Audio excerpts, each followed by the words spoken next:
वे एक ऐसे कवि, एक ऐसे शायर थे जिनकी ज़रूरत हर दौर में रही है। उजाले अपनी यादों के हमारे साथ रहने दो, न जाने किस गली में ज़िंदगी की शाम हो जाए। घनी घटा की चमचम बिजली पिछले दृश्य दिखाती है, कलम हाथ में देकर हमसे मन की बात लिखाती है। अफसोस नहीं इसका हमको जीवन में हम कुछ कर न सके, झोलियाँ किसी की भर न सके, संताप किसी का हर न सके। अपने प्रति सच्चा रहने का जीवन भर हमने यत्न किया, देखा देखी हम जी न सके, देखा देखी हम मर न सके। और उनके कवि सम्मेलन में हजारों की भीड़ आती थी। वे प्रसिद्ध कवि तो थे ही, फिल्मों में भी उन्होंने बहुत गीत लिखे हैं। फिल्म नाग पंचमी का बहुत प्रसिद्ध गीत है उनका, वो नाग कहीं जा बसियो रे, मेरे पिया को न डसियो रे। इनसाइडर लाइव में आपका स्वागत है। मेरा नाम है काजल तिवारी। अभी मौजूद है भारतीय नृत्य कला मंदिर में। यहाँ महान कविवर गोपाल सिंह नेपाली का 113वीं जयंती मनाया जा रहा है। इसके उपलक्ष्य में यहाँ तमाम अतिथिगण मौजूद है, चाहे गीतकारों की बात करें, कवियों की बात करें। और यहाँ हमने देखा कि कई तरह के कार्यक्रमों का आयोजन किया गया, जिसमें सबसे पहले पुष्प प्रज्वलित किया गया, उसके बाद सम्मान कार्यक्रम हुआ। इस कार्यक्रम के तहत गोपाल सिंह नेपाली फाउंडेशन की तरफ से कई सारे कवियों, गीतकारों को सम्मानित किया गया और इसके अलावा यहाँ कई सारे सांस्कृतिक कार्यक्रमों का भी आयोजन किया गया है। इस मौके पर हमने कुछ लोगों से भी बातचीत की, वो आप सुनिए। हमारे साथ मौजूद है डॉक्टर कासिम खुर्शीद, जो कि गोपाल सिंह नेपाली फाउंडेशन के एक मेंबर हैं और ये गोपाल जी के जितनी भी रचनाएं, नेपाली जी की जितनी भी रचनाएं हैं, उसको आगे बढ़ाने में हमेशा से प्रयासरत रहे हैं। हमारे लिए फिल्मों के स्तर पर भी और साहित्य के स्तर पर भी। तो ये जो नई पीढ़ी है, जाहिर है कि उसके बाद जो जनरेशन आई है, तो नेपाली जी की खुशकिस्मती ये रही है, या मैं कहूँगा इस सिलसिले में ज़रूर, कि जो बिल्कुल नई पीढ़ी आई उनके बाद, जाहिर है कि जो 1963 है, तो वो उसके बाद जो है 63, 73 और 74 और 85 में वो पीढ़ी जवान होती है, बड़ी होती है और वो उनको लेके चलती है। और आज 2024 में हम उन पर बात कर रहे हैं और इतना भव्य आयोजन आपका हुआ है। तो इसमें शुरू से कई लोग, जैसे सविता सिंह नेपाली जो है वो तो काम कर ही रही हैं, ज्ञानदेव मणि त्रिपाठी रहे, सफदर इमाम कादरी रहे, मैं रहा, और इस तरह के असंख्य लोग इसके साथ शामिल रहे। कुछ लोग अभी इस दुनिया में नहीं हैं, लेकिन बाकी जो लोग हैं तो वो उनके साथ आज भी जुड़े हुए हैं। गोपाल सिंह नेपाली की जो सबसे बड़ी विशेषता, सबसे बड़ी खूबी ये रही कि वो ज़मीन से जुड़े हुए एक ऐसे कवि, एक ऐसे शायर थे जिनकी ज़रूरत हर दौर में रही है।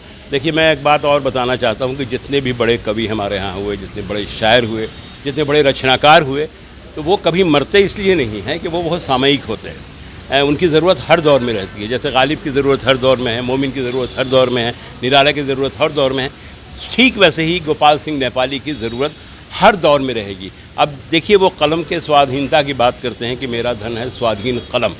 इसका मतलब ये बात सिर्फ आज की नहीं है, ये बात आज़ादी से पहले की, जब हम आज़ादी की लड़ाई लड़ रहे थे तब की बात थी।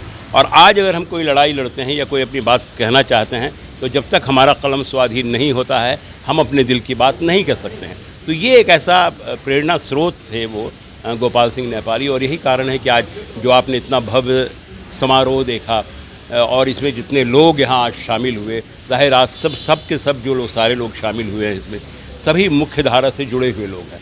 तो मुख्य धारा से जुड़े हुए सारे लोगों की इतनी उदारता, सारे लोगों का इतना समर्पण और सारे लोगों का इतना जुड़ाव ऐसा कम देखने को मिलता है। और विशेष रूप से जो हमारे दरमियान नहीं है, और उसे अगर इस जीवंतता के साथ याद किया जाए, तो हमको लगता है कि इससे बड़ी कोई श्रद्धांजलि किसी भी रचनाकार के लिए कदापि किसी कीमत पर नहीं हो सकती है।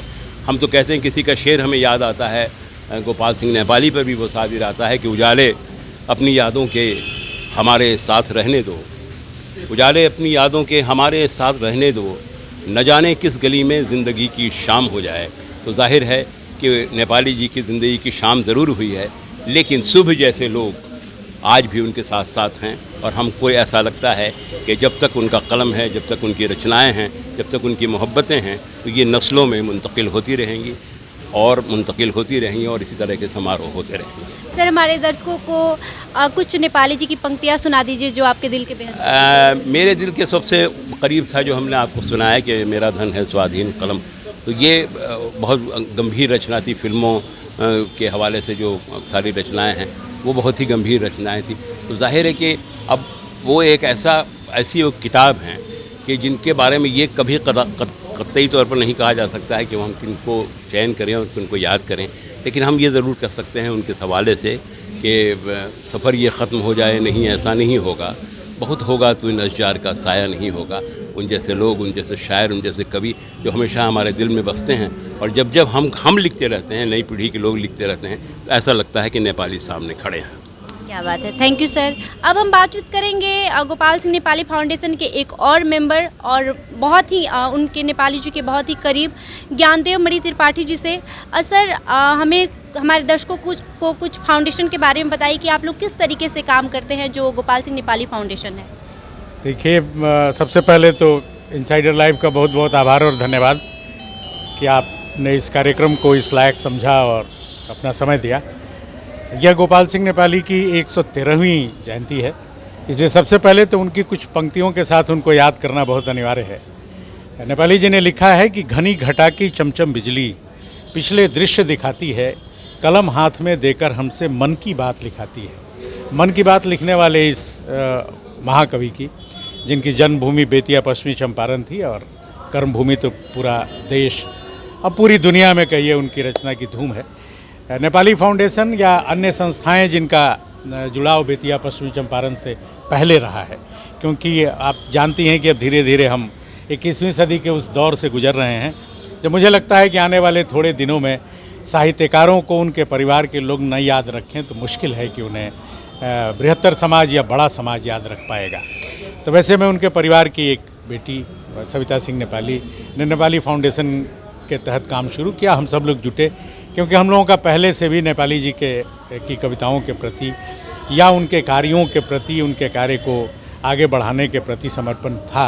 बेतिया की 2 संस्थाएं मुख्य रूप से काम कर रही थी, विद्यार्थी साहित्य संगम और साहित्य कुंज। इन 2 संस्थाओं ने जो एक ज़मीन तैयार की थी, वहाँ चाहे वो संघर्ष के बाद नेपाली जी की प्रतिमा का लगना हो या उनकी रचनाओं का संरक्षण हो या उनकी गायब होती रचनाओं को जमा करना हो, नेपाली फाउंडेशन ने उसको बड़े ही एक शानदार तरीके से, कहिए कि एक अच्छे तरीके से डॉक्टर सविता ने उसका रखरखाव किया, हम लोगों को भी जोड़ा, हम लोगों के पास जो चीज़ें थी उसको भी उसमें समेटा और अब धीरे धीरे उनके साहित्य का पुनः प्रकाशन। और आज का जो आयोजन है ये वास्तव में नई पीढ़ी तक पहुंचने का आयोजन है। हम लोग की बराबर कोशिश रही है कि नेपाली जी का जो साहित्य है वो हमारे बाद की पीढ़ी तक पहुँचे। तो इसलिए आप इस पूरे समारोह में देखिएगा कि अधिकाधिक नेपाली जी की रचनाओं का पाठ किया गया, गायन किया गया, ताकि जब तक हमारे कान उन कविताओं को सुनेंगे नहीं, उन गीतों को सुनेंगे नहीं, हम आने वाली पीढ़ी को ये दोष नहीं दे सकते कि ये नेपाली के बारे में नहीं जानती है। यह हमारी नैतिक जिम्मेवारी है कि हम अपने बाद की पीढ़ी को ये अवसर दें ताकि वह गोपाल सिंह नेपाली जी की लिखी हुई रचनाओं को सुन सके। और नेपाली फाउंडेशन यही कह रहा है कि आने वाली पीढ़ी ये न कहे कि हमारे पास ये अवसर नहीं था क्योंकि हमारे आसपास नेपाली जी बज नहीं रहे थे। तो नेपाली जी के लिए ऐसे कार्यक्रमों का आयोजन करना अपने बाद की पीढ़ी के तक उनकी रचनाओं को पहुंचाने का एक प्रयास है, एक छोटा प्रयास है। धन्यवाद। सर, हमारे दर्शकों को अंत में कुछ उनकी पंक्तियां सुना दीजिए जो आपको भी बहुत अच्छा लगे और हमारे दर्शकों को भी अच्छा लगे। देखिए, उनकी ढेर सारी पंक्तियां हैं लेकिन 2-4 पंक्तियां ऐसी हैं जो बहुत अच्छी हैं, जो हम सबको प्रिय हैं। हमारे जैसे लोग जो जीवन भर अपनी शर्तों पर जीवन जीने वाले रहे हैं उनके लिए ज़्यादा प्रेरणादायक है। नेपाली जी ने लिखा था कि अफसोस नहीं इसका हमको जीवन में हम कुछ कर न सके, झोलियाँ किसी की भर न सके, संताप किसी का हर न सके, अपने प्रति सच्चा रहने का जीवन भर हमने यत्न किया, देखा देखी हम जी न सके, देखा देखी हम मर न सके। ये हम लोगों के लिए बहुत ही महत्वपूर्ण है। और नेपाली जी खुद भी मानते थे कि जब खोज रहे थे जीवन में हम प्रेम कुंज की छाँ घनी, उस समय अकारण ही हम पर जग की नंगी तलवार तनी, जग डाल डाल हम पात पात, बस एक जगह हम मिल न सके, बीते युग बीत चला जीवन, जग से हमसे 2 दिन न बने। क्या बात है, बहुत बहुत शुक्रिया सर। तो आपने देखा, आपने बातचीत की प्रोफेसर ज्ञानमणि त्रिपाठी जी से, जिन्होंने नेपाली जी की बहुत अच्छी अच्छी पंक्तियाँ सुनाई।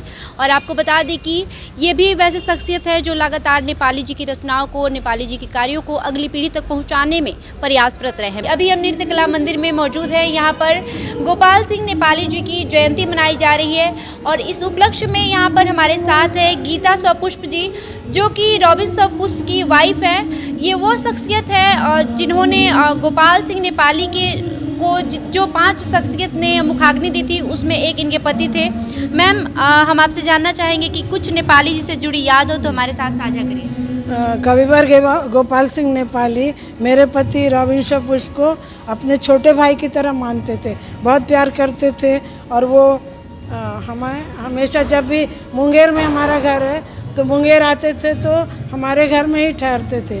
और पुष्प जी की माँ को अपनी माँ की तरह मानते थे, पैर छू के प्रणाम करते थे और घर में ही ठहरते थे। तो नेपाली जी की प्रसिद्ध किताब है आखिरी हिमालय ने पुकारा। जब वो छपकर आई थी तो सबसे पहले वो किताबों को लेकर पुष्प जी के घर में आए थे और उन्होंने पहली प्रति, हिमालय ने पुकारा की पहली प्रति, उस पर लिखा था अनुज समान प्यारे कथाकार रॉबिन सौपुष्प को गोपाल सिंह नेपाली, अपने हस्ताक्षर करके पहली प्रति दी थी।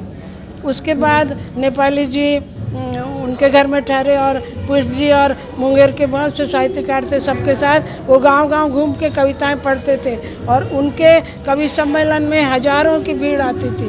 वे प्रसिद्ध कवि तो थे ही, फिल्मों में भी उन्होंने बहुत गीत लिखे हैं। जैसे फिल्म नाग पंचमी का बहुत प्रसिद्ध गीत है उनका, वो नाग कहीं जा बसियो रे, मेरे पिया को न डसियो रे। फिर एक और उनका फिल्मी गीत प्रसिद्ध है, घनश्याम दर्शन दो घनश्याम नाथ मोरी अखियाँ प्यासी रे। और एक नाग पंचमी फिल्म का गीत है, जब एक व्यक्ति को सांप डस लेता है और उसकी अर्थी जा रही है तो नेपाली जी ने गीत लिखा था, अर्थी नहीं नारी का संसार जा रहा है, भगवान तेरे घर का श्रृंगार जा रहा है। इस गीत को सुनकर पाकिस्तान के प्रसिद्ध शायर हाफिज़ जालंधरी ने कहा था कि दुनिया में किसी भी देश के शायर ने किसी मुर्दा इंसान पर ऐसा गीत, ऐसा खूबसूरत गीत नहीं लिखा है, ये गोपाल सिंह नेपाली ही कर सकते हैं। और गोपाल सिंह नेपाली बहुत महान शख्सियत थे। जब अचानक भागलपुर में रेलवे स्टेशन पर वो गिर पड़े और उनका देहांत हो गया, उस समय उनके परिजन पास में नहीं थे। तो जिन 5 व्यक्तियों ने मिलकर उनका अंतिम संस्कार किया, मुखाग्नि दी, उसमें मेरे पति रॉबिन सौपुष्प भी थे। तो हम लोगों का नेपाली जी से बहुत भावनात्मक संबंध जुड़ा हुआ है। और अभी मेरा पैर टूट गया, फिर भी मैं फ्रैक्चर की अवस्था में भी लाठी लेकर इस कार्यक्रम में आई हूँ, क्योंकि ये नेपाली जी से संबंधित है और सविता सिंह नेपाली ने इतने प्यार से मुझे बुलाया, इसीलिए मैं आई हूँ। और कार्यक्रम की सफलता के लिए बहुत बहुत अपनी शुभकामनाएं देती हूँ। बहुत बहुत धन्यवाद मैम। तो हमने बात की गीता सौपुष्प जी से, जिन्होंने नेपाली जी से जुड़ी तमाम यादें हमारे साथ साझा की। और आपको बता दें कि इनका हेल्थ अभी ठीक नहीं है, इनके पैर में फ्रैक्चर हुआ है, बावजूद इसके वो यहाँ आई और हमसे बातचीत की।